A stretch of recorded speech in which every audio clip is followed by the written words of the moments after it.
हाय दोस्तों, मैं हूं आपके साथ यास्मीन। CAA NRC का मुद्दा देश भर में इस कदर गरमाया हुआ है कि लोग एक दूसरे की जान के दुश्मन बन गए। सरकार ने देश में जब से इस कानून को लागू किया तभी से बॉलीवुड एक्ट्रेस स्वरा भास्कर इसका विरोध ही करती नजर आई, जिसके चलते कई बार उन्हें ट्रोल भी होना पड़ा। लेकिन इस बार स्वरा की मुश्किलें ट्रोलिंग से भी काफी आगे बढ़ चुकी हैं, क्योंकि स्वरा के खिलाफ धर्म के आधार पर लोगों को बांटने को लेकर याचिका दाखिल की गई है। विजय बख्शी नाम के एक वकील की ओर से दाखिल की गई इस याचिका में स्वरा पर समाज में नफरत फैलाने, जाति, धर्म और समुदायों को बांटने का आरोप लगाया है। उनके मुताबिक स्वरा एक जानी मानी हस्ती हैं, लेकिन वो अपने भाषणों और ट्वीट के जरिए समय समय पर भारत सरकार, सुप्रीम कोर्ट और समाज में भेदभाव पैदा करने का काम करती रही हैं। बताते चले कि स्वरा के खिलाफ याचिका कानपुर न्यायालय में दाखिल की गई है, जिसकी सुनवाई 20 मार्च को होगी। दोस्तों, आपने वो कहावत तो सुनी ही होगी, ऊपर वाला जब भी देता है छप्पड़ फाड़ के देता है। लेकिन स्वरा के साथ ये कहावत भी उल्टी पड़ गई है। ऊपर वाले ने स्वरा के लिए छप्पड़ फाड़ कर मुसीबत भेज दी है, क्योंकि वरिष्ठ वकील विजय बख्शी के अलावा बीजेपी प्रवक्ता नवीन कुमार ने भी FIR की है। लेकिन इस बार स्वरा के साथ साथ आप पार्टी के अमानुतुल्लाह खान, डायरेक्टर अनुराग कश्यप भी लपेटे में आ गए हैं। उनकी ओर से की गई इस शिकायत में कहा गया है कि इन लोगों ने गैर कानूनी रूप से सड़क पर बैठे लोगों को भड़काया है।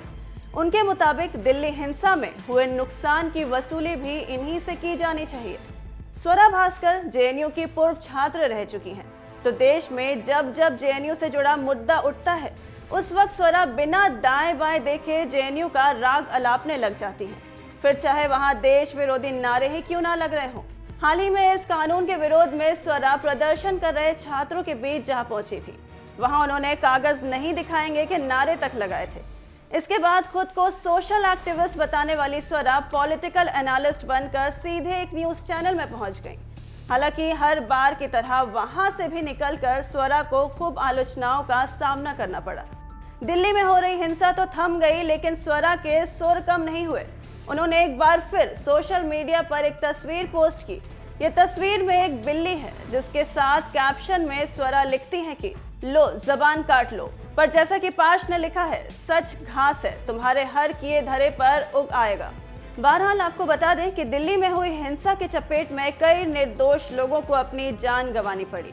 किसी ने अपना भाई खोया, किसी ने बेटा, तो किसी ने पति, जिसका जिम्मेवार वकील विजय बख्शी और बीजेपी प्रवक्ता नवीन कुमार ने स्वरा भास्कर को ठहराया है। Hi, this is Swara Bhaskar, and I'm this is a really urgent SOS sort of appeal. There is, even as we speak right now, a terror attack on JNU by goons who are allegedly ABVP and RSS-backed goons. They have covered their faces, and there are videos everywhere that show that they are on a rampage inside hostels. They have attacked teachers. They are attacking students. They are vandalizing the hostels. The JNUSU president Oishe has been injured very seriously. Professor Sucharita Sen has also been injured very, very seriously. She's currently in hospital. They're now attacking teachers' houses also. Obviously, this is very personal for me because my parents live on campus. This is an appeal to anyone who's in Delhi. This is an appeal that I'm forwarding from JNU students who are calling me that please go to the north gate, to the main gate of JNU in as large numbers as you can. There is media presence there. There is Delhi police presence there. But Delhi police is not going inside campus. They're not controlling the situation. Please, as citizens, collect in large numbers in front of the main gate and please pressurize the police to act. I mean, to stop this rampage. It's absolutely crazy. So this is my appeal. Please share it as widely as you can. I think it's around 9 o'clock right now on the 5th of January, and please share this appeal, and if you can just please meet at the main gate, which is north gate of JNU campus on Baba Gangnath Marg. Please be forewarned, there's apparently a Bajrang Dal mob or crowd already outside chanting slogans and so on. There's media there, there's police there. This is my urgent appeal to all of you to please reach there as soon as possible. Thank you. मेरी ये appeal Jamia और ओखला के लोगों से है mainly, जितने लोग हो सकें शाहीन बाग पर रहिए। वहाँ पे अभी आज जो है 2 बसें देखी गई हैं जिसके अंदर पुलिस के लोग हैं, जिसके अंदर जो है पैरामिलिट्री के लोग हैं शायद, और मतलब बहुत सारे लोग देखे गए, एक तरफ का बैरिकेड हटाया गया है। आप लोग जितने लोग हो सकें वो लोग शाहीन बाग पे पहुंचिए। ये लोग अभी जेएनयू पे हमला कर रहे हैं, जैसे लोग वहाँ गैदर होंगे ये लोग उसके बाद शाहीन बाग पे भी हमला करेंगे, क्योंकि वो एक सिंबल बन गया है, ये इसको ख़त्म करना चाहते हैं। ये लोग हुंडई पे उतरे हुए हैं, पर ज़्यादा से ज़्यादा लोग अगर पहुँचेंगे ये लोग कुछ नहीं कर सकते हैं।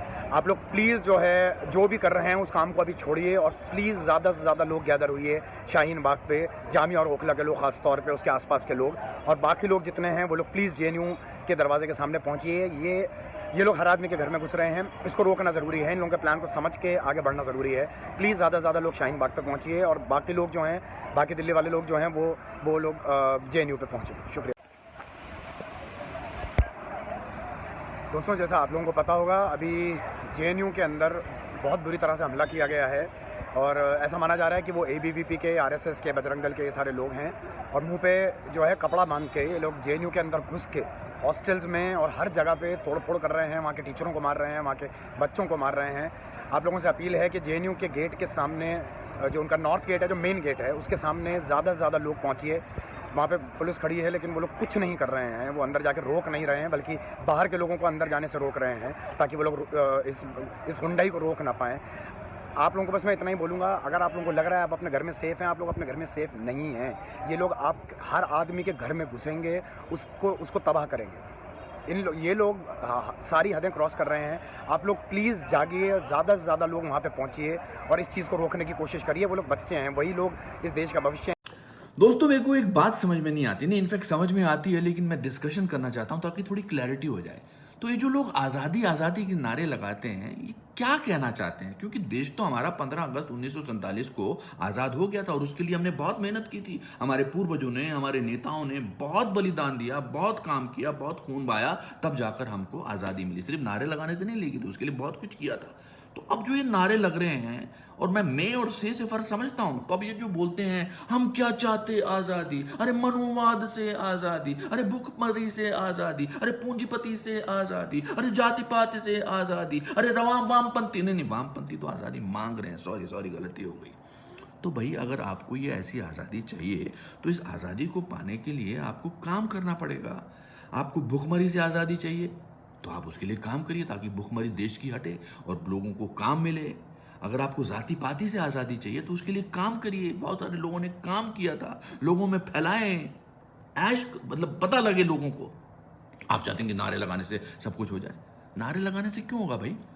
हर चीज़ को अगर आदमी यहीं घर बैठ के, आपको खाना तो नहीं मिलता ना ये बोल के कि मैं क्या चाहता हूँ पिताजी, आज़ादी, अरे पराठे से आज़ादी, अरे मुझको चाहिए इससे आज़ादी, मुझको चाहिए बिरयानी से आज़ादी। ऐसे नहीं होगा, ऐसे नहीं हो सकता है।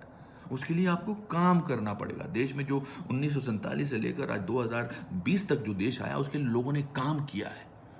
आप भी काम करिए। ऐसे बैठकर 25-25 साल एक संस्थान में बैठकर आप चाहते हैं कि आज़ादी मिल जाए, ऐसा नहीं हो सकता। मैं आपको इसका एग्जाम्पल देना चाहता हूँ।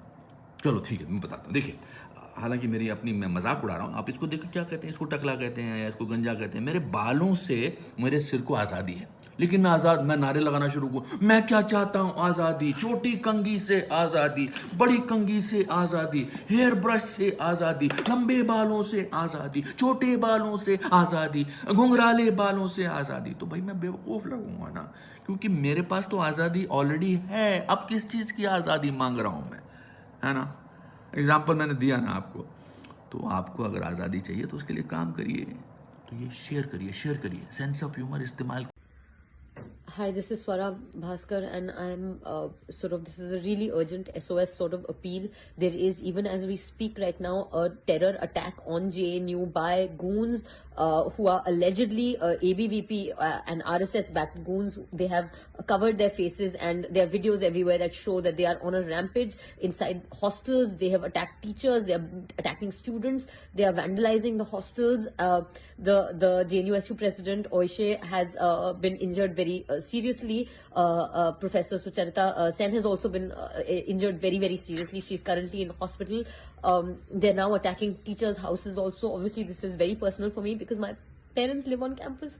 This is an appeal to anyone who's in Delhi. This is an appeal that I'm forwarding from JNU students who are calling me that please go to the north gate, to the main gate of JNU in as large numbers as you can. There is media presence there, there is Delhi police presence there, but Delhi police is not going inside campus. They're not controlling the situation. Please, as citizens, collect in large numbers in front of the main gate and please pressurize the police to act. I mean, to stop this rampage. It's absolutely crazy. So this is my appeal. Please share it as widely as you can. I think it's around 9 o'clock right now on the 5th of January, and please share this appeal, and if you can just please meet at the main gate, which is north gate of JNU campus on Baba Gangnath Marg. Please be forewarned, there's apparently a Bajrang Dal mob or crowd already outside chanting slogans and so on. There's media there, there's police there. This is my urgent appeal to all of you to please reach there as soon as possible. Thank you.